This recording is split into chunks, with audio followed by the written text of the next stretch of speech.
Well, it's a beautiful morning out, and we're trying to look for some brook trout here. One of my favorite little lakes to fish. And I'm fishing brook trout again for a couple of reasons. Because A, I really like them. They're my favorite species of fish to go after. They're our state fish here in Michigan. They're one of our native species of trout, along with lake trout. And actually those would be our only native species of trout, would be lake trout and brook trout.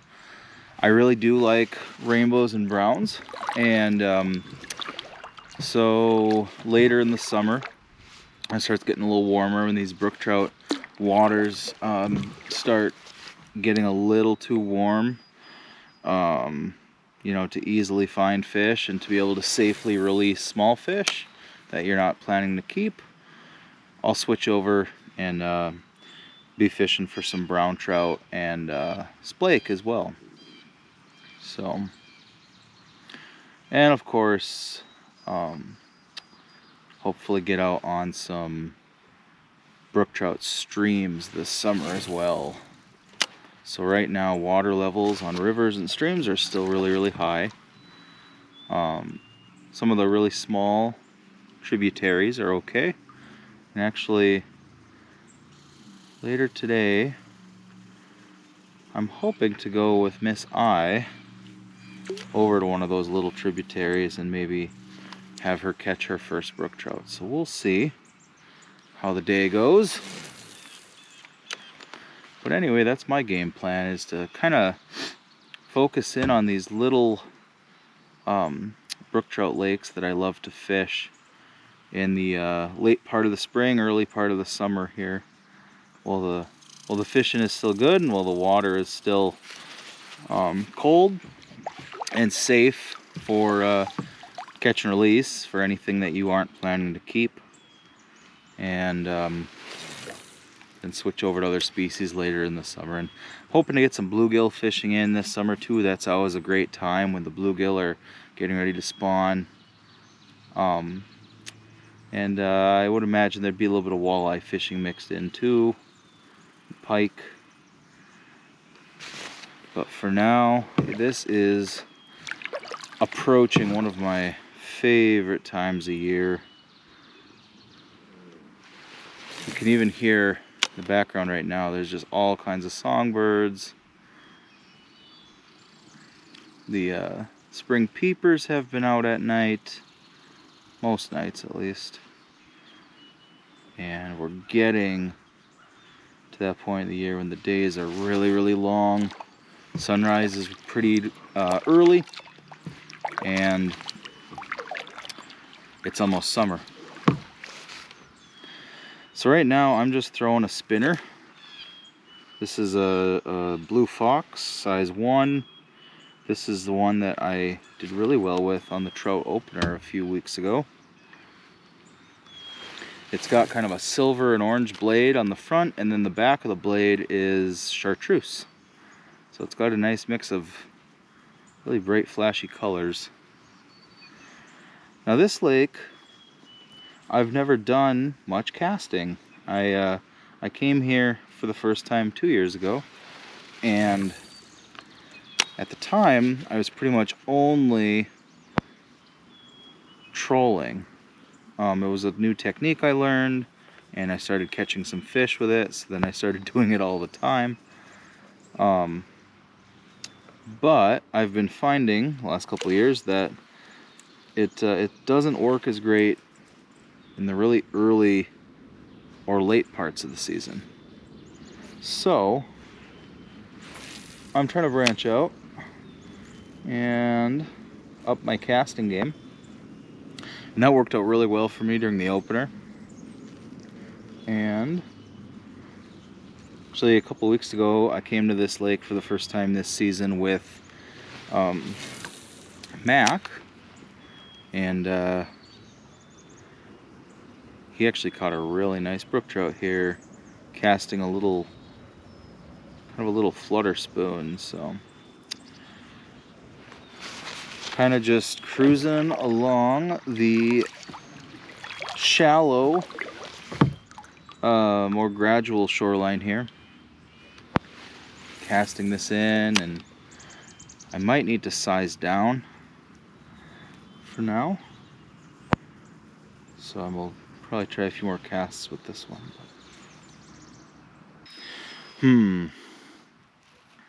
Thinking what I want to do next here.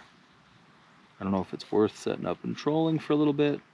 I have the one rod that's kind of already set up for that, so maybe I'll just do a paddle around the lake like that.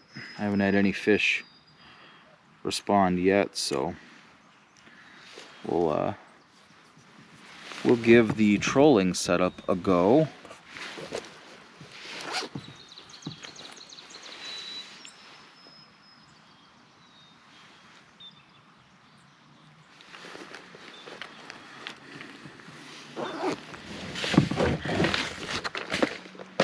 Maybe find a really small fly to troll. And boy, this one's beat up. Try the old fire tiger. Oh, I'm gonna need a leader. Okay. So I got my swivel. Do I have one without line on it? Perfect.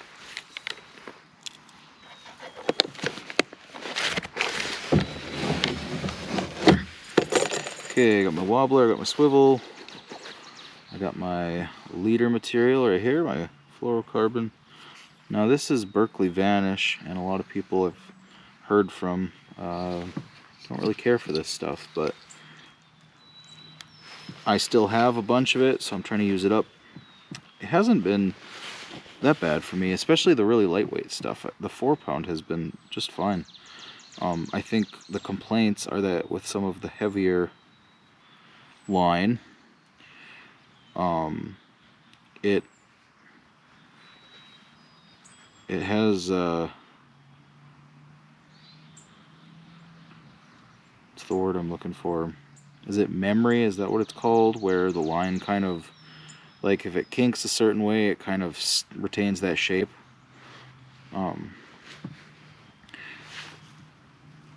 But the light stuff here, 4-pound test, has been fine for me. I haven't had an issue with it fishing brook trout. Now when I get out and fish browns and splake and even lake trout sometimes, or possibly rainbows, it's what am I trying to say? I'm gonna need a heavier leader than 4-pound test. Alright, we'll try this out. Fly people, I don't know exactly what this is called. I've seen it before, and it's familiar, but not 100% positive what it is called. But let's give it a try. Something a little brighter. I hear a lot of people talk about like using olive and black colored woolly buggers. And I could see how those would imitate like a leech or something, which actually might work really good on this lake. But I haven't had any success with that in the past. I'll try it again this summer. Many of the trout I've caught in here have had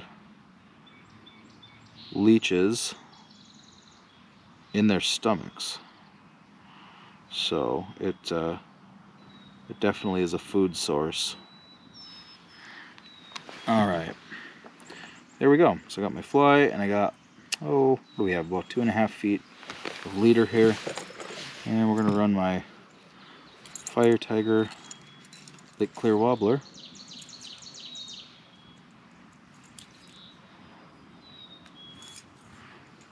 And this is an ultralight. I really like this one for trolling because you really can watch the rod tip closely with this and really see. I mean, usually when fish hit this, it's not a subtle movement, but it's actually helpful for making sure you're not dragging weeds or something, because the action will look really weird if that's the case.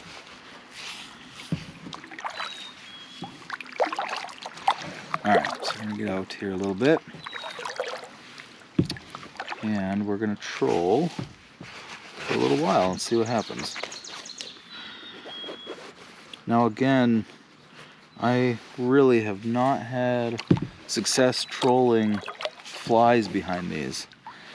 I've had a lot of success trolling live bait and like bait imitators, so hoping to change that. Had a hit there a second ago, at least I think it was, but it was super quick, and that was it. So I hope it wasn't a weed, and now I'm dragging weeds, but we'll see. I'm running 2 trolling rods now. So I got a silver and blue Lake Clear wobbler with, again, I gotta learn my flies better, but it's like it's a nymph of some sort. Kind of looks more like a worm imitator, or maybe some kind of larvae, but running that, and then I have that yellow and red. Oh, I think we got a fish here. Oh yeah, we do.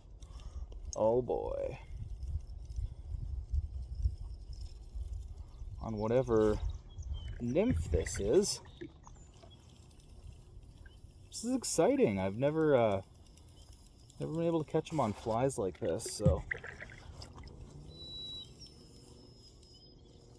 Okay. Here we go. Whoa. It like darted down. Man.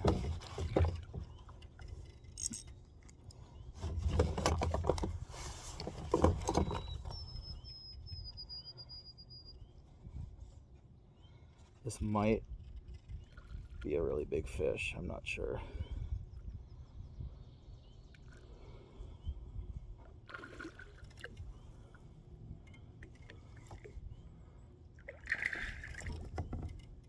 It is powerful. It's a big one. I don't know if it's huge, but it is one of the nicest brook trout I've ever seen. And it just does not want to give up.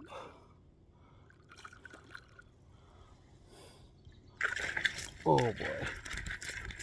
Got him. He tangled up my other line here. This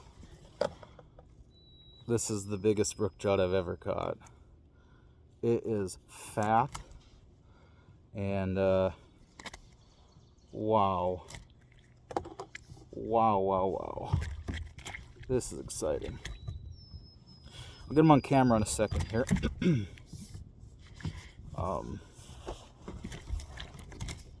Rearrange myself here. Running multiple lines.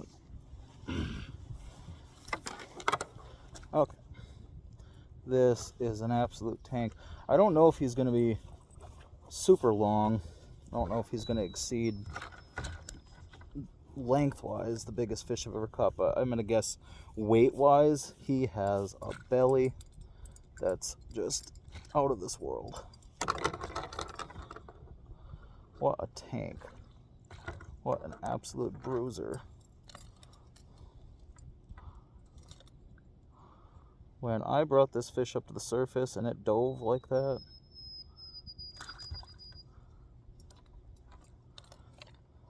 you hear stories of people catching like 18 and 20 inch fish in like little creeks and little ponds, and this isn't an 18 inch fish, but it's going to be close to that 15 inch mark. For sure. This is the biggest brook trout I've ever caught. Again, not sure lengthwise, but look at the belly on him. Spit it in the water. Well, apparently they like that fly. And I think the other one had a hit too. Now I gotta organize myself because this other fly is still in the water somewhere. So here's the fly. It's all tangled up. Definitely going to retie this one on. There's the fly. So, kind of a little worm. I don't even know what you'd call it. I mean, it's a nymph. It's got a weighted bead head on it. So, if I was stream fishing this, I'd be bouncing it down along the bottom. But I'm just running it about, again, 2.5 feet behind this wobbler. Forget if it was Arnold Palmer, Jack Nicklaus. Anyway, famous golfer from yesteryear once made a comment that the more they practiced, the luckier they got. And I think that's true with fishing. It seems like the more I practice this, the more I do my homework on, good spots. Do we have a fish here? We had a bite. I had a bite on that one too. That'd be tricky if I had a double. It was there for a second. I gotta slow down for a minute. Okay, fine. I'll go troll that shoreline one more time. I gotta paddle. Oh, and just when I was saying it, this was almost at a standstill. And something hit. This is on the ultralight. The yellow and red fly that I will figure out the name of later.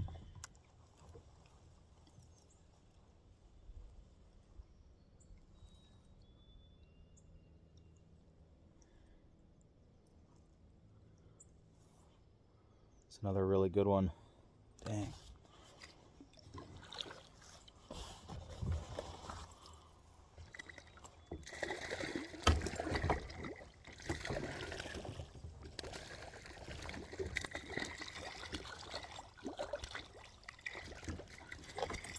Okay. Wow. Lucky that fly stayed in his mouth here, just in the corner of his jaw. That could have easily popped out. Get him on the stringer and then I'll put him up to the camera. And I think I could probably catch some more, but I'm not going to be greedy here. And I'd like to get home as well. So, keep 3.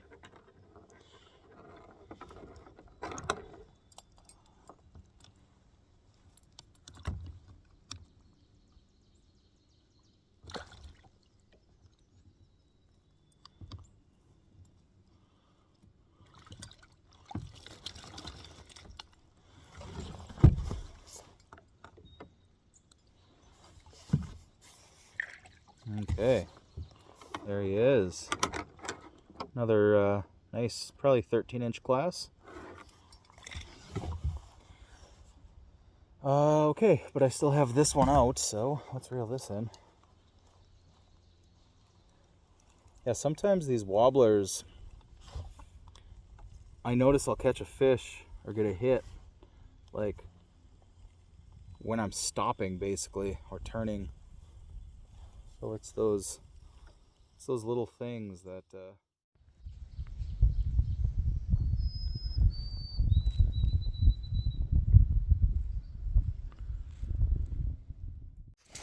All right, in the moment of truth, because this is the big one, I am so excited about this fish. This is a tank. Okay. Yeah, we're about 15.5. So this one, this ties my biggest fish I've ever caught. But This one is not a retired broodstock. Look at that beautiful square tail. This one would have been stocked as a fingerling and grew to this size in this lake, eating natural food. Amazing.